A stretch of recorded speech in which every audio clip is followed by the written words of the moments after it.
হারানোর ভয়ে যে মানুষটা আপনার জন্য কাঁদে সে মানুষটা সত্যিই আপনাকে ভীষণ ভালোবাসে। অ্যাটিটিউড ইগো দেখিয়ে মানুষকে ইগনোর করাটা স্মার্টনেস নয়, বরং সবার সঙ্গে ভালো করে মিশতে পেরে ভালো করে কথা বলতে পারাটাই স্মার্টনেস। কোনো দুর্বল ব্যক্তির সাথে শত্রুতা করা আরও বেশি বিপদের, কারণ সে এমন সময় এবং এমন জায়গায় আঘাত করতে পারে যেটা আমরা কল্পনাও করতে পারিনি। কিছু মানুষ এতটাই হাসি খুশি থাকে যে এদের দেখলে বোঝার উপায় নেই আসলে এরা কতটা একাকিত্ব আর ডিপ্রেশন নিয়ে বেঁচে আছে। একা থাকতে শেখা দরকার, কারণ জীবনের সবচেয়ে খারাপ সময়গুলো আমাদের একাই কাটাতে হয়।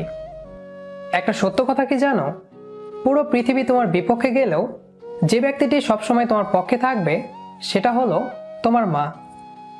একটা কথা সবসময় মনে রাখবেন, যার কেউ নেই তার আল্লাহ আছে। মানুষের কথা বলার ধরন তখনই পাল্টে যায় যখন তার পরিবর্তনের সময় আসে। সময়ের সাথে সবকিছু বদলে গেলেও মায়ের ভালোবাসা সবসময় একই থাকে। সম্মান তারই প্রাপ্য যে অন্যকে সম্মান করে। মা আল্লাহর কাছ থেকে পাওয়া শ্রেষ্ঠ উপহার। একটা মেয়েকে তার বাবার চেয়ে বেশি ভালোবাসতে পারে না। পকেটে টাকা না থাকলে বোঝা যায় পৃথিবীটা কত কঠিন।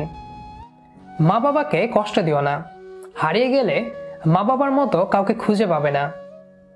মায়ের ছোট পেটে সন্তানের জায়গা হয়, কিন্তু সন্তানের বড় বড় ফ্ল্যাটেও মায়ের জায়গা হয় না। কি আজব পৃথিবী! যেটা কপালে নেই সেটা কাঁদলেও পাওয়া যায় না। জানেন কি, প্রথম দেখায় ভালো লাগার থেকে দেখতে দেখতে ভালো লাগার সৌন্দর্য অনেক বেশি স্থায়ী হয়।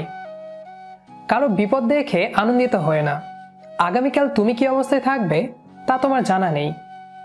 মা বাবার অপূর্ণতা পৃথিবীর কোনো কিছু দিয়ে পূর্ণ করা সম্ভব না। সময়ের সাথে সবকিছু বদলে গেলেও মায়ের ভালোবাসা সবসময় একই থাকে। একটা কথা মনে রাখবে, তুমি সফল হলে তোমার লুঙ্গি পরা ছবিটাই হবে ইতিহাস, আর তুমি ব্যর্থ হলেই তোমার স্যুট পরা ছবিটাই উপহাস।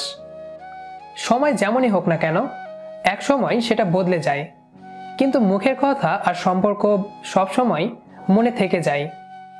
মা অসুস্থ থাকলে পুরো বাড়িটাই অসুস্থ মনে হয়। সবশেষে একটা অনুরোধ রইল, সে জানবে না জেনেও আপনার মাকে নিয়ে একটি কথা লিখে যান, দেখি মাকে নিয়ে কার অনুভূতি কেমন। ভিডিওটি যদি ভালো লেগে থাকে তাহলে অবশ্যই আপনার ফেসবুক টাইমলাইনে শেয়ার করবেন। ধন্যবাদ সবাইকে।